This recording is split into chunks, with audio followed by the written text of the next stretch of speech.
তোমরা তোমাদের রবের নামের জিকির করো। কিন্তু আফসোস, আমার সমাজে এক গ্রুপ আছে যারা পীরের কাছে মুরিদের দোহাইয়ের নাম দিয়া, মুসলমান নাম পরিচয় দিয়া, রবের নামের জিকির বাদ দিয়া বাবার নামের জিকির করে। আমাদের এই ভারত উপমহাদেশে ইসলামী রাষ্ট্র কায়েম হওয়ার পক্ষে যত প্রতিবন্ধকতা, এর মধ্যে প্রধানতম প্রতিবন্ধকতা হলো এই রামবাম চ্যাটার্জি মুখার্জির এজেন্ট, এই ভণ্ড পীরদের শত্রুতা, এই বেদাতি কর্মকাণ্ড, এই আজে বাজে জিকিরের আওয়াজ। কথা বলেন ঠিক কিনা? রবের নামের জিকির বাদ দিয়া বাবের নামের জিকির করে। বাস্তব না বাস্তব? বগুড়ায় নাই, যা আছে সব আমার মাদারীপুর আর শরীয়তপুর। বগুড়াতেও আছে। কষ্ট হচ্ছে আপনাদের? হ্যাঁ, আনপ্রস্তুত হিসাবে মুরব্বীর নির্দেশে আসছি। কারণ বড় বড় পপুলার মানুষ, সেলিব্রিটি মানুষ, নাম ছাড়া আসলে মান সম্মান থাকে কি থাকে না, এটা অনেকের চিন্তা, কিন্তু আমার এই চিন্তা নাই। ওই বগুড়ার একটা ভাষা আছে, যাই মরদ তাই সব জায়গাত মরদ। কথা কয়, যাই মরদ তাই সব জায়গায় মরদ। তাই 5 লাখ লোক থাকলেও 5,000 লোকের সামনেও কথা বলতে পারে, আবার 5 জনের সামনেও সই কথা বলতে পারে। হ্যাঁ, আমার ভাইরা, আমার বন্ধুগণ, আল্লাহ যেন কোনোদিন আমার ভিতরে এই ধরনের চিন্তা না দেয় যে আমি খুব বড় হয়েছি। এটা যেদিন ঢুকবে সেদিনই ধ্বংস। এই মাটির সাথে আমার মিশতে হবে, এই মাটি থেকে আমার উৎপাদন, আমি এসেছি এই মাটিতে আমার মিশতে হবে। কাজেই মানুষকে মাটির মানুষ মনে করে মহব্বত করে মিশে যেতে হবে। ভাইরে, কাউকে ধমক দিয়া ভালো বানানোর চাইতে আদর করে দেখো, দ্রুত ভদ্র হয়ে যাবে। ধমক দিয়া যত তাড়াতাড়ি ভালো না বানাইতে পারবেন, আদর করে দেখেন তাড়াতাড়ি ভালো বানাইতে পারবেন। আর এটাই আল্লাহ ওয়ালাদের গুণ, এটাই আলেম ওলামার সিফাত। কথা বলেন ঠিক কিনা? ভাইজান, আর লম্বা করতে চাই না, তো যেই কথাটা বলতেছিলাম, রবের নামের জিকির করতে হবে। নির্দেশ কার? আল্লাহ। আচ্ছা, কোরআন হাদিসে কি আল্লাহর সুন্দর সুন্দর নামের অভাব পড়ছে? ওই ল্যাংটা, গনিশা, টনিশা কয়ে ডাকা লাগবে? হ্যাঁ, আল্লাহ নিজেই কইছে তোমরা আমার সুন্দর সুন্দর নাম ধরে ডাকো।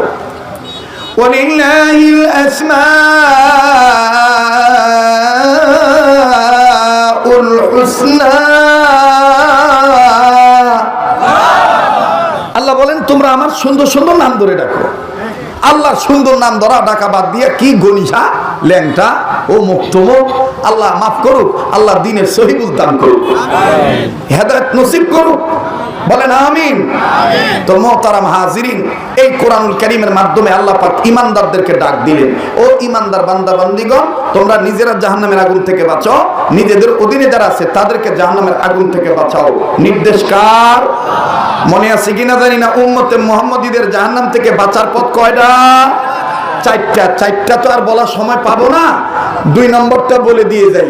2 নম্বরটা হলো আলেমের ছাত্র হওয়া। বলেন আলেমের, বলেন না আলেমের, আবার কোন আলেমের? ও দাদারা, ও বাবারা, ও বড় ভাইরা, ছোট ভাইকে কেন মাদ্রাসায় দিবা না? ও দাদারা, নাতিদেরকে কেন মাদ্রাসায় দিবা না?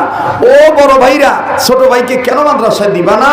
ও বাবারা, ছেলেদেরকে কেন মাদ্রাসায় দিবা না? দেখো, মাদ্রাসায় দিলে, আলেমের ছাত্র বানাইলে, তুমি বাবা যদি গুনাহগার হয়েও কবরে যাও, তোমার বেটা বেটি যখন আলিফ লাম। ঠিক আছে, আমাদের সমাজে অনেক মাদ্রাসা, ইল্লা মাশাআল্লাহ, সব মাদ্রাসার কথা বলছি না, কিছু কিছু মাদ্রাসা দেখা যায়, মাদ্রাসার অনেক টিচার, অনেক স্টুডেন্ট নিজেরাও পুরুষ মানুষ হওয়ার পরেও টাকনুর নিচে লুঙ্গি প্যান্ট পায়জামা পরিধান করে, ছাত্ররাও টাকনুর নিচে লুঙ্গি প্যান্ট পায়জামা পরিধান করে। আপনারা একেবারে সূক্ষ্মভাবে, নিরপেক্ষভাবে জবাব দিবেন, সহি চিন্তা ভাবনা নিয়ে, পুরুষ মানুষের টাকনুর নিচে লুঙ্গি প্যান্ট পায়জামা পরা হালাল না হারাম? কথা কয় না। এটা কি সহি হাদিস না গায়রে সহি? দুর্বল হাদিস না মজবুত হাদিস? আমি আবারও বলছি, বলেন পুরুষ লোকের টাকনুর নিচে লুঙ্গি প্যান্ট পায়জামা পরা হারাম না হালাল? এতটুকুন শিক্ষা, এতটুকুন দীক্ষা, এলেম অনুযায়ী আমল, যেই মাদ্রাসা শিক্ষা ব্যবস্থায় বৈশিষ্ট্য ঠিক নাই, আমার বন্ধুগণ, তাহলে এই সামান্য দৃষ্টিকোণ থেকেই তো বোঝা যায় যে ওই মাদ্রাসা শিক্ষা ব্যবস্থা সফল হতে পারে না। কথা বলেন ঠিক কিনা? মুহতারাম হাজিরিন, এবার আসেন আদর্শ। আদর্শ শাখা দুইটা। নাম্বার 1, উম্মতের আলেমগণ বলেন সুন্নতে রাসূল। নাম্বার 2, সাহাবায়ে কেরামের জামাত, যেটাকে উম্মতের আলেমগণ শর্ট করে বলে দিয়েছেন আহলে সুন্নাত ওয়াল জামাতের আকীদায় পুরি মৃত্যু পর্যন্ত ইস্তেকামত থাকা। আমি আমার জীবনে চলার পথে মাপকাঠি বানাবো রাসূলের আদর্শ এবং সাহাবায়ে কেরামের জামাতকে। আহলে সুন্নাত ওয়াল জামাতের আকীদায় আমার জীবন থাকা পর্যন্ত, মরণ পর্যন্ত আমি এই লাইনে ইস্তেকামত থাকব। কথা বলেন ঠিক কিনা? মুহতারাম হাজিরিন, এবার আসেন উদ্দেশ্য। উদ্দেশ্যর কোনো শাখা নাই। উম্মতের আলেমগণ বলেন উদ্দেশ্য একটাই। সে উদ্দেশ্যটা কি? আল্লাহ বলেন ওয়ালিয়ুনজিরু কওমাহুম। যারা মাদ্রাসা প্রতিষ্ঠা করবে, খুব খেয়াল করে শোনা চাই, যারা মাদ্রাসা প্রতিষ্ঠা করবে, যারা মাদ্রাসা গড়াবে, যারা মাদ্রাসায় শিখবে, যারা মাদ্রাসায় শিখাবে, যারা মাদ্রাসায় পড়াবে, যারা মাদ্রাসায় দান করবে, মহব্বত করবে, পছন্দ করবে, দোয়া করবে, প্রত্যেকের একটাই উদ্দেশ্য। সেই উদ্দেশ্যটা হইল গোটা জাতিকে জাহান্নামের আগুন থেকে বাঁচায় দেওয়া। আমার ভাইরা, যখনই আপনি এই বৈশিষ্ট্য, আদর্শ, উদ্দেশ্য ঠিক রেখে সফলতার চাবিকাঠি পাওয়ার লক্ষ্যে যখন আপনি এই সুশিক্ষা অর্জন করে এবং অন্যকে অর্জন করানোর লক্ষ্যে আগাইতে যাবেন, ঠিক তখনই দেখবেন আমার সমাজে কিছু লোক আপনার বিরুদ্ধে অনাকাঙ্ক্ষিত মামলা করে দিতে পারে, আপনাকে হুটহাট করে ঝামেলায় ফালায় দিতে পারে, আপনার বিরুদ্ধে আপনার উপরে হামলাও এসে দিতে পারে।